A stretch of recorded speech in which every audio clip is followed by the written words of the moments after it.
Apakah uang sumber masalah? Ya, kadang itu menjadi sebuah pembenaran bagi orang yang mungkin selalu ribut dalam kehidupannya. Yang dia bilang kalau ya ini berdasarkan permasalahan finansial. Ada yang mungkin ya melakukan hal-hal yang di luar ya mungkin gak ada etikanya, atau mungkin di situ dirinya melakukan sesuatu yang nekat. Biar apa? Ya biar mendapatkan uang yang itu bagi dia adalah sebuah problem dalam kehidupannya. Sebenarnya kita bisa sedikit belajar ya. Jadi dari kejadian-kejadian seperti itu, atau mungkin saat ini kita mengalami, terus mungkin yang berpasangan pernah ribut soal uang atau apapun, terus salah satu akan berpikiran bahwa segala sesuatu itu masalahnya pasti uang. Nah, jadi kita menganggap uang itu selalu membawa masalah dan uang itu bermasalah. Jadi kita harus garis bawahi ya. Sebenarnya yang bermasalah itu bukan uangnya. Nanti kita diskusi bareng dalam video ini ya. Apa kabar sahabat debat? Tentunya selalu dalam berkelimpahan dan keharmonisan ya. Apakah uang itu masalah atau sumber masalah? Ya sebenarnya enggak juga ya. Dan kadang itu menjadi sebuah alasan, sebuah pembenaran. Atau karena kita orang yang terlalu memiliki gaya hidup yang terlalu tinggi, terus kita menjadi orang yang gengsinya terlalu gede ya, maaf ya, dan itu kita akan mempermasalahkan soal uang, terus kita menghalalkan segala cara biar dapat uang, dan akhirnya kita menganggap sumber dari masalah yang kita derita atau kita alami atau kita jalani sebenarnya itu karena uang. Ya sebenarnya nggak gitu juga. Yang jelas kita bisa memanfaatkan diri kita untuk bagaimana biar justru uang itu mencintai kita. Kita bahas satu persatu di sini ya. Poin-poinnya akan saya sampaikan. Ya mungkin ini bukan poin yang terlalu berat juga. Saya hanya pengen kasih teman-teman itu sebuah cara pandang baru mungkin kalau bagi yang belum ngerti. Tapi kalau udah yang pada ngerti ya udah, berarti Anda orang yang sangat hebat. Bukan menutup kemungkinan teman-teman yang lain karena udah belajar akan menjadi seseorang yang hebat juga. Ya kita mulai di poin pertama. Uang itu netral. Uang itu sebenarnya netral. Energi uang itu besar dan uang itu dia netral. Tergantung bagaimana kita menariknya, kita menjadikan dia itu bersinergi dengan kita dan dia akan mudah datang kepada kita. Jadi gini, uang itu ibaratnya seorang anak. Anak kita mau dijadikan seperti apa? Ya tergantung dari pengalaman empiris yang dia lihat setiap harinya. Kalau kita selalu memaki-maki anak kita menyalahkan anak kita, bahkan kita terlalu memanjakan anak kita, itu sudah membentuk sebuah karakter. Dan ingin menjadi seperti apa itu tergantung dari diri kita juga, bagaimana kita mengolah anak kita. Saat udah seperti itu, ya kita berpikirnya kembali ke uang. Bagaimana sih uang? Kenapa uang itu netral? Kalau kita berpikirannya bahwa uang itu adalah sumber masalah, ya bener aja. Segala sesuatu akan kita kaitkan dengan uang yang mungkin kita sedang mengalami masalah tertentu. Tapi kalau kita bijak, kitanya bisa mengatur bagaimana sih energi uang itu, bagaimana sih caranya biar uang itu bisa senantiasa ada dan senantiasa hadir. Ya itu tergantung diri kita. Ketika sesuatu itu netral, kita bisa mengisinya.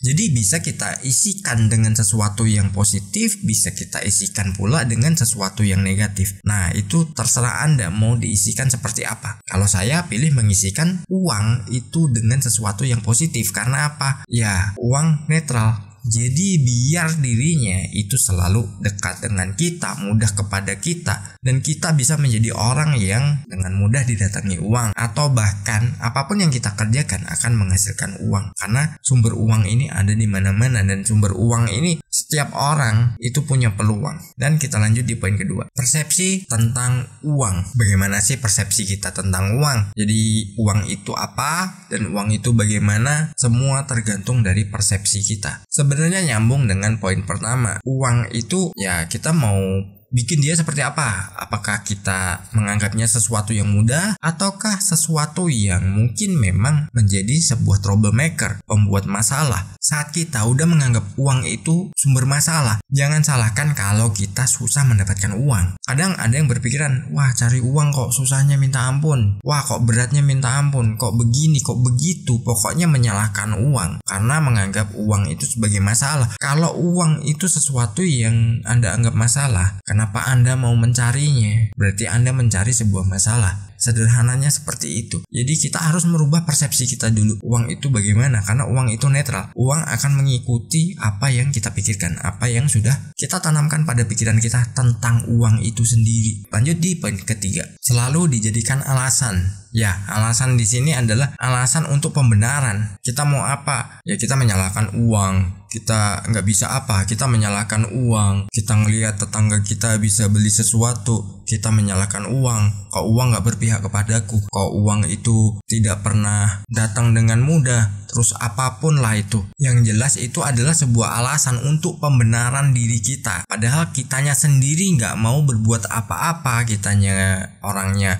nggak mau mencoba segala sesuatu yang itu sebenarnya bisa merubah kehidupan kita. Ya begitulah. Kalau kita selalu menganggap bahwa uang itu adalah sebuah masalah, kita akan pintar berdalih, kita akan pintar pokoknya menyalahkan segala hal yang itu hanya menjadikan sebuah alasan agar kita dicap, oh iya hidup lu berat, hidup lu susah. Ujungnya kita akan menyalahkan uang. Padahal uang ini gak berbuat salah kepada kita, dan uang ini tetap pada jalurnya sendiri, tetap dia menjadi dirinya sendiri. Jadi saat kita udah selalu beralasan, ya begitulah dengan uang. Mau datang kepada Anda juga dirinya beralasan juga, dirinya gak mau untuk datang, dirinya pokoknya ogah-ogahan lah datang. Jangan salahkan uang kalau seperti itu. Karena apa? Anda terlalu menganggap uang itu bermasalah, padahal uang itu nggak pernah bermasalah. Yang bermasalah itu adalah personalnya, individunya. Jadi bagaimana kita berusaha dan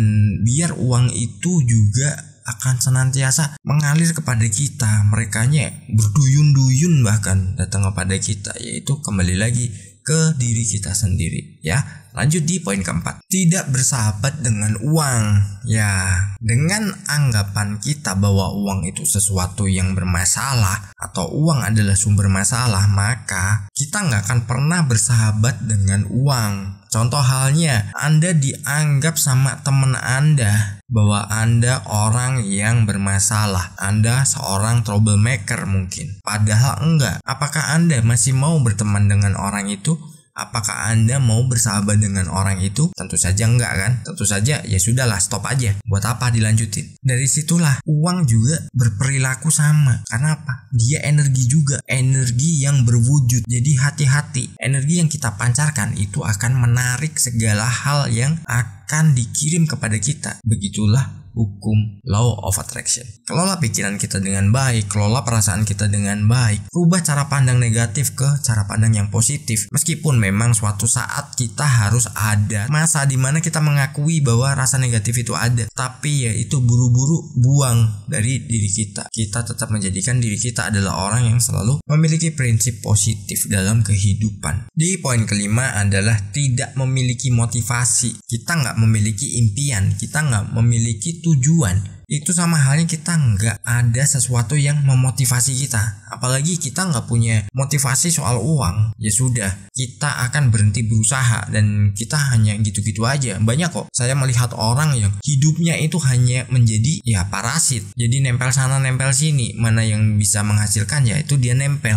Kalau nggak bisa menghasilkan, musuhin. Udah, itu ada orang seperti itu. Dan orang seperti itu biasanya ya hidupnya berpindah-pindah dia. Bukan tempat tinggalnya ya, tapi hari ini dekat dengan siapa, besok dengan siapa. Dan dirinya selalu melakukan pola yang sama. Dan kalau kita nggak menyadari bahwa orang seperti itu ada dan dia tingkah polanya itu kurang baik, ya sudah, dirinya akan menempel kepada kita dan kita akan menjadi orang yang digerogotinya dan kita akan jadi orang yang diisap darahnya. Mungkin makanan kita pun dihabisin ya. Sehingga ketika kita udah kurus kering, dirinya cabut, cari korban baru, cari target baru nih. Saat udah seperti itu ya sudah, kita udah tahu bagaimana uang itu masalah atau bukan, sumber masalah atau tidak. Jadi kita harus menjadikan diri kita adalah orang yang bisa memiliki cara pandang luas. Dan ingat, miliki motivasi. Anda pengen uang berapa? Anda pengen punya tabungan berapa? Anda pengen punya apa? Jadikan itu sebuah motivasi yang akan memberikan dorongan kepada Anda untuk mewujudkan apa yang Anda impikan. Sukses berkelimpahan.